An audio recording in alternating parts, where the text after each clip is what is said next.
Guys, back here on Jimbo TV. Sorry I was having some technical difficulties getting this Huntsman open, the SAK Huntsman. Sorry, I just went through so many of them.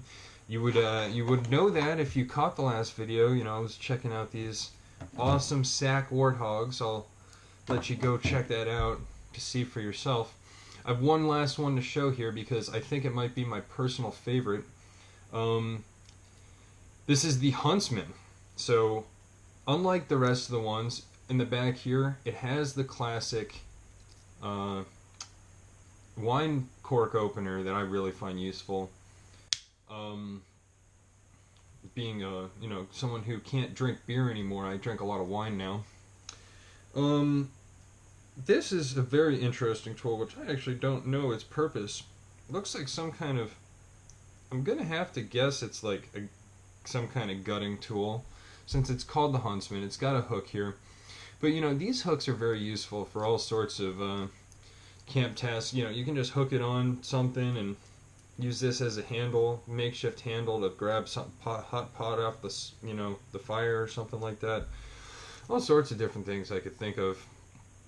So that's a pretty useful little tool to have on the back. And then this one does also feature a nice awl blade, punching holes, that sort of stuff. We have the classic spear, the mini pen,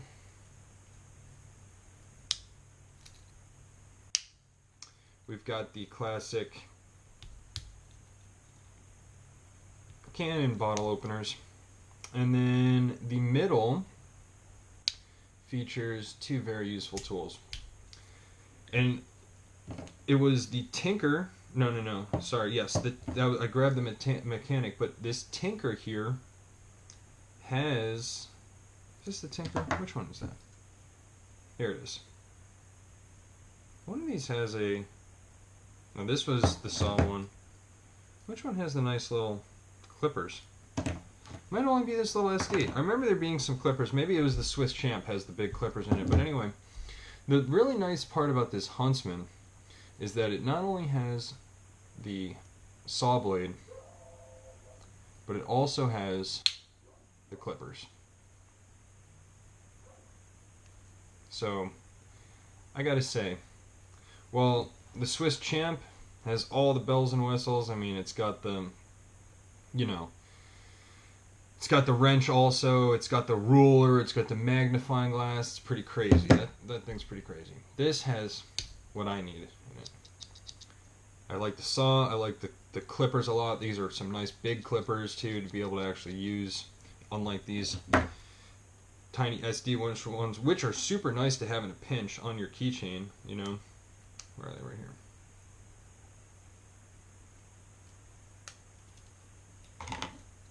But when you're doing some actual work, you know? I like this one, this big guy. So, I gotta thank my buddy Joe again, because he's actually gonna let me keep one of these. And I'm gonna be keeping this Huntsman. He got two of that one. He got two of all of them, actually, so he said I could keep one, you know. And just for doing him this favor, and I gotta say, man, I really appreciate that. It means a lot to me. So this is going into my SAK collection here, this Huntsman, and it's joining these other ones, and I figured I would just use this video to show off a few more Swiss Army knives that I have, that I just started collecting these.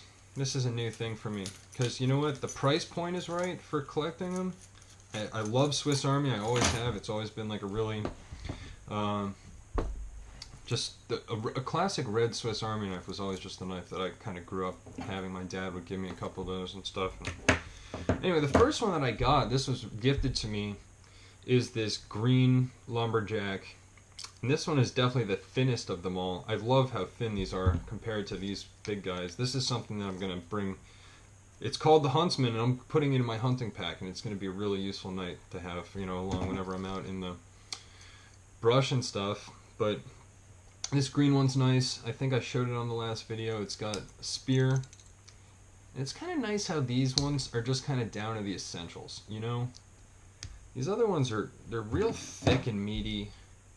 These scales are super thin, and they don't have both the spear and the pen blade. It just gives you what you need. I'm gonna pull out this first. Boom. And it is nice how this green one has the red shield, because you'll see on the next ones that they don't. So it's just these three: saw, spear, can opener. Boom. That's all you need. So I got this one from my buddy Austin. Super nice gift. I thought, man, I love this. It's so nice to have in my pocket. The texture of this aluminum just does it for me.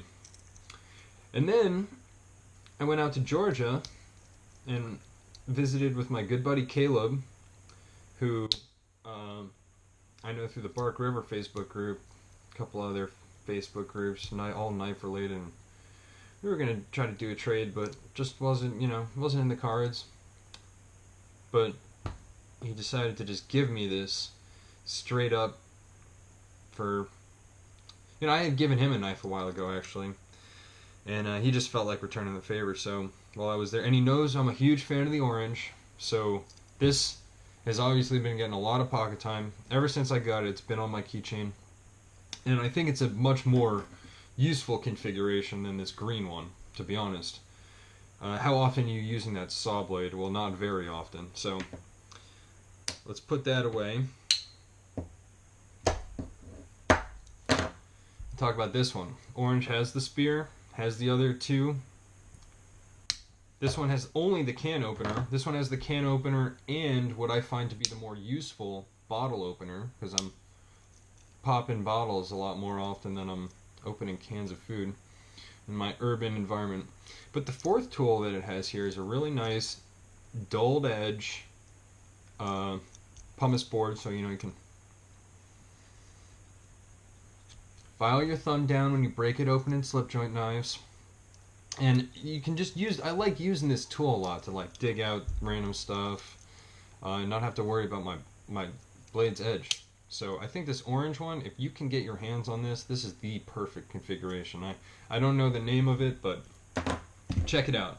And then finally, I figured I would just show you one last cool one that I just picked up on my trip to Georgia. Also, I was driving up the highway heading towards the Blue Ridge Parkway, and visited my friend in North Carolina, and I just happened to see a big sign on the road saying Knife Depot. Knife Depot? Maybe that's what it said. Oh man, you guys are gonna have to see me struggle a bit here. There we go. So the spring on this thing is fucking intense. Oh, you know what? You know what that is? It's because both those tools are open and they're sharing the same spring. It's like, why is this all blade so hard to get up? Anyway, here's the difference on the 2016 purple. It is way thicker too. Look how much thicker. The stock on all the knives is like huge, and all the tools. This is a very, very thick stock, and it's big. It's a big one. But yeah, it's got the awl here instead of that pumice board tool, and it's a snappy one, man. And I love that purple. When I saw it, I was like, man, I don't have any purple knives, and I gotta get one for Wednesday, That's Purple Day. 2016. The other ones have just plain blank bars here. This one's marked 2016 limited edition.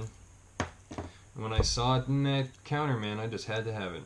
So I guess I'm officially a collector now. I've got the green, orange, and purple.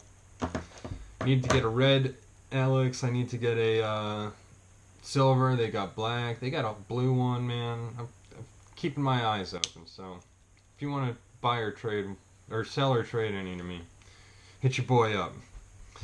But yeah, thanks again to Joe. Really appreciate it. Thanks again to all my knife friends, my buddies, making some good pals and memories. Traveling around, meeting people. Can't wait to just meet more people and be able to trade knives with y'all. So thanks for hanging out for these 2 Swiss Army knife editions of Jimbo TV, and I'll see you next time, because I've got a whole bunch of Northwoods to review. See ya.